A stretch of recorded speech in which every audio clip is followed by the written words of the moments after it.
So guys, it's been a little while since my last vlog. Been a bit difficult really with the poor weather conditions and the grey skies of late, and I don't know, lost my way a little bit with the vlogging, but I really want to try and improve it this time for 2019. So what I've done is I've come to a little location near where I live called Fladbury Mill, and there's a nice little viewing area of a mill and weir with the water tumbling down into the River Avon. So what I'm going to do is I'm going to move over to there now, get set up and show you my setup, my composition, hopefully some photographs as well.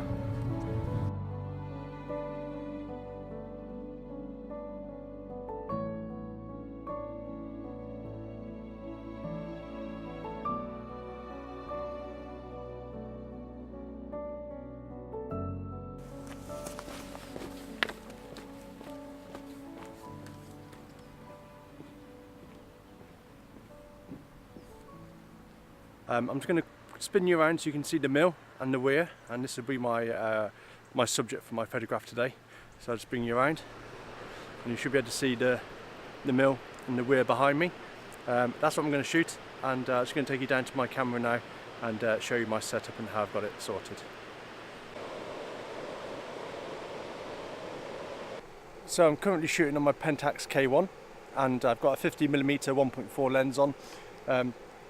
My subject is the mill, as I've just shown you, and with the weir and the water falling.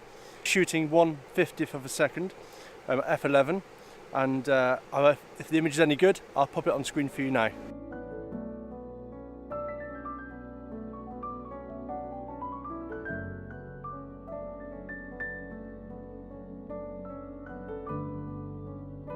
One of the key things I like doing when I'm shooting locations like this mill here with running water is a little bit of long exposure. I find that it can add some real nice effect to the water, helps calm it down and make it nice and smooth. Particularly here, if I spin you around and you have a look, the actual water itself is moving quite rapidly, and so there's a lot of foam and dirt and bits and bobs in the actual water itself which are drawing through the frame. So with a long exposure, they make for some nice leading lines and trails in the actual water surface when smoothed down a little bit. So that's what I'm shooting now. I've put the 10 stop on with a polarizer filter, and I'm doing a long exposure around about 1 minute and 30 seconds at the moment. But I'll have a look and see how that comes out, and if it's any good, I'll pop that on the screen as well.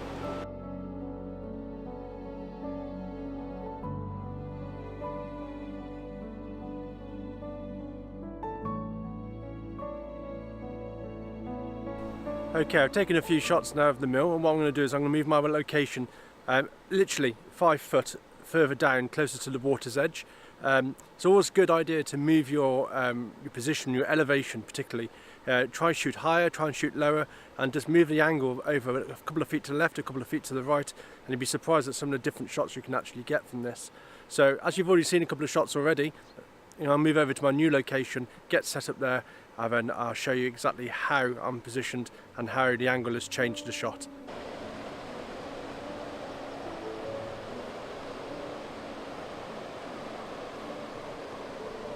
So what I've done here is I've moved my camera a few feet to the left and about 2 or 3 feet down in elevation, and I'm now making use of a foreground interest in the water and a long exposure to capture all of the waterfall.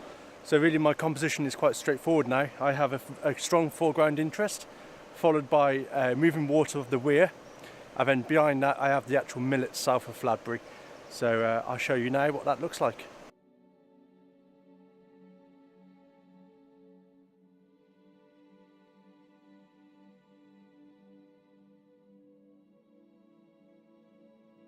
As I said in my intro, the skies have been really dull and overcast now for quite a few weeks, at least 3 or 4 weeks.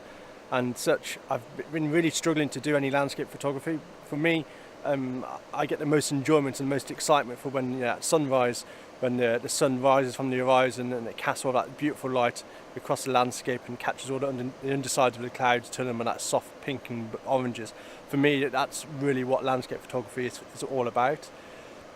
But I've been trying really hard in the past 4 weeks, although not going out with my camera and not actually shooting anything, to try and understand how to best make use of very overcast conditions.